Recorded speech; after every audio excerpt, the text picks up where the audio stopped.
Ngikubingelele umbukeleni phela ngokwamukela kwesimanje sikuthela zona indaba efika ngaso ke isikhathi babuyile ke bazobonga lapha ke kuyona ke Ithuleleni TV kanye naloke ukhozi ke abomndeni owengane eyahlelwa ngayo ke imbushi ke mbukele ke lapha ke ihlahlelwa uyena ke ubaba omncane wayo mbukele ke bathi ke lo baba omncane ke usethole ke isigwebo sakhe lapha ngempela ke ukuyisona ke esibajabulisa ngempela ke kakhulu ke ukuthi ngempela ke usezobhadla ejele naye ke ingane ke ukwazi ke ukuthi ke ithole ukuphumula ngempela ke mbukeli ke nansi ke ivideo ke beyikhulumela khona lapha ke okhosini siyabonga. Mfowami khona siyabongelela futhi sabona. Ngibingelele ngoba nabele emakhana deli bohlela. Niyaphila kodwa? Siyaphila njani? Sikhona. Sikhona Mfowethu sikhona ngene ukuthi siyancenga mani. Cha sikhulume nawe ngoba udaba siqala wena waqhamuka noludaba mfethu wafika nalo ukuthi hey nansi inkinga lapha ingane ihlahle ngocelemba lapha umuntu ehlahla ngocelemba akasatholakali nangokhalo waphuma ngebheli qede wahla phansi akasazi ukuthi ukuziphi inkalo. Impela nje kunjalo ngoba sibanga kakhulu simsazweni ukhozi ngoba njengenhlangano ethulini simene kakhulu ne-GBV especially naseyingane abantu besimame nabantu besilisa kanye nokhozi liyagqugquzela kakhulu ukuthi i-GBV phansi. So if yese njengaleyo sayilethe ukhozi nami ukuthi nakho sikuthola kwathuleni siyacala nokhozi sibambisana silekelele ukuthi ingane ithole justice. Ngempela ke silenzile udaba nokhozi kwaze kwafika esiphethweni kangoba ke izolo ke umndeni uzosho ukuthi kwenzakaleni izolo kodwa nje umndeni uthokozile kumanje. Yebo, ukhona umndeni nawo lapha bakithi omama no baba sanibona ngane zakwethu. Yebo sawubona. Ninjani kodwa? Siyaphila njani? Siyaphila. Ngiyakhumbula nifika la umfana mamncane ubaba sikhuluma lapha ngalolu daba inhliziyo zenza ibhlungu kodwa nakho egcineni sekuze kwalunga. Ningathini mhlambe ngalolu daba? Kwenzekeni izolo ake nisichazele nje. Izolo sihambile saya enkantolo.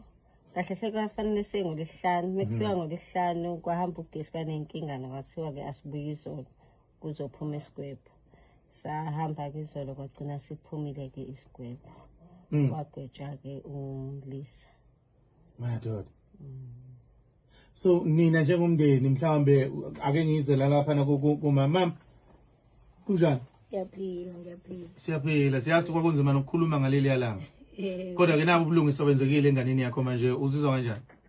Hayi mina ngokwami nje into engijabulisayo ukuthi iminyaka nikwe yona uyothi mawukuthi uyobe esakhona ejele uyobe sephuma uyophuma umpendulo esemdala. Naye futhi ngithe ngimtshela izolo wajabula wangihakhe. Ejabule ethi ama uqinisile ngithi uvalo nokwesaba lokho abekade nakho umfana ngeke asaba nakho manje. Hayi angifuni ukuqama nginaso isiqiniseko ukuthi ngoba ngimtshelile na ukuthi uyobusa umdala uyobe ngasakwazi nokusondela kuwena. Nje wajabula futhi wajabulela nalokho ukuthi ayike usezokhululeka usezokwazi nokwenza yonke into afuna ukuyenza ngoba phela bengimncabela yonke into. Ya understand kodwa naye lapho. So nje sijabulile kakhulu. Bakithi. Ukhona ubaba la nogogo. Mhlambe ngingathini ngane kwethu ngalolu daba? Hayi mina nje njengoba ngisho ngaseqaleni ukuthi noma uthi uyaboshwa noma akaboshwa kuyafanele kumina ngoba manje vele ngihlukumezile lento. Kodwa ke ngingasho ukuthi elisi kungconywana ukuthi aboshwe ngoba manje nayo ifamily yakamsweli ayikwazi ukudedela ingane kumina esayidini lami sithinta ngaphandle yabo ngoba phela kwaziwa manje ukuphepha kwengane izothi ikuvakashele lapha kanti ihlangana nempila ithutha futhi nami ngise understand nami ukuthi ugogo hayi ngoba nakhe engathandi ukuthi ingane ngivakashele situation esibhekene nayo. So ngasho nje ukuthi isigwebo abamnikeze sona although bengayitshela ukuthi bangamnikeza isigwebo abamnikeze so mina into abamnike ngaphansi ngabo nami ngishokhekile awanti inkanto ziyakwazi ukusebenza. Yabo sibone nje zisebenza impela. Sibone ukuthi sibe ngukhozi solezwe sibonge nje nagogo ngoba phela ugogo uyena waqala indaba yayithuleleni. Wangixoxela wathi hayi noyithuleleni ezokwazi ukusisiza ngodaba lampendulo. Yabo kodwa ke ngibonge nokuthi yena esawashintshwa umshushisi ngoba phela umshushisi eqaleni wayeganga ngathi nogogo esayinisa ATS ethi asayine uATS ngoba leli cala lelene mhlambe lo muntu ilizothatha isikhathi eside. Uyabo so ngiyabonga nje ukuthi yena kwazile ukuthi yena kungabi lo ATS loyo. Yabo hayi lokho ngingakusho mina. No kuyezwakala gogo. Yebo kusiyami. Ngaphuka ngijabule kakhulu.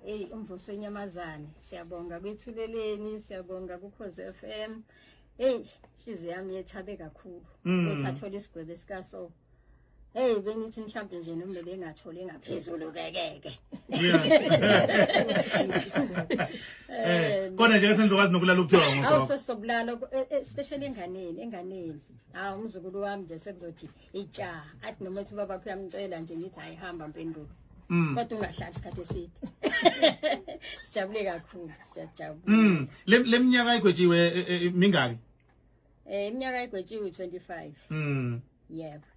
No, siyabonga bakithi uhulumeni wenze isinqumo esihle la. Uthathe nje sihle isinqumo lesi. Mancane ngiyazi bakithi babesisindelwa bonke ukuthi bakhulume umi ngeenyawo wena. Uthi ngeke ingane ngathi kahle wethu le.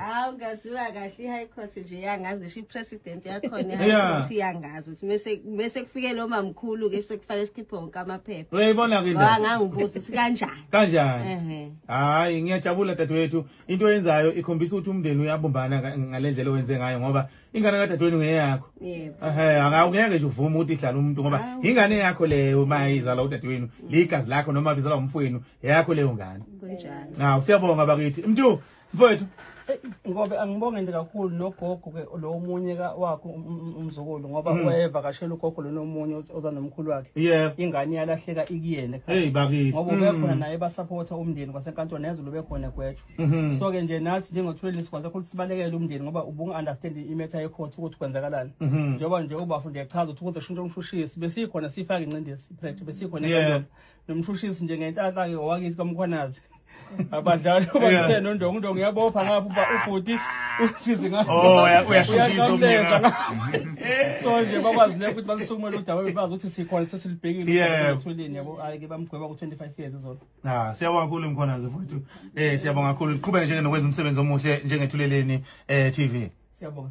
Alright, mfowethu Mkhwanazi lo besikhuluma naye wehlangana kweithuleleni nje obuzwile kanye nabomndeni ke womfana ke owahlukumezeka. Esibonga ukuthi ke igcineni ubulungiswa ke bugcine sebenzekile. Siyabonga kakhulu. Mina manje imizuzesele ngaphambi kwehora lapha lesithupha. Mzansi, ungaseke nje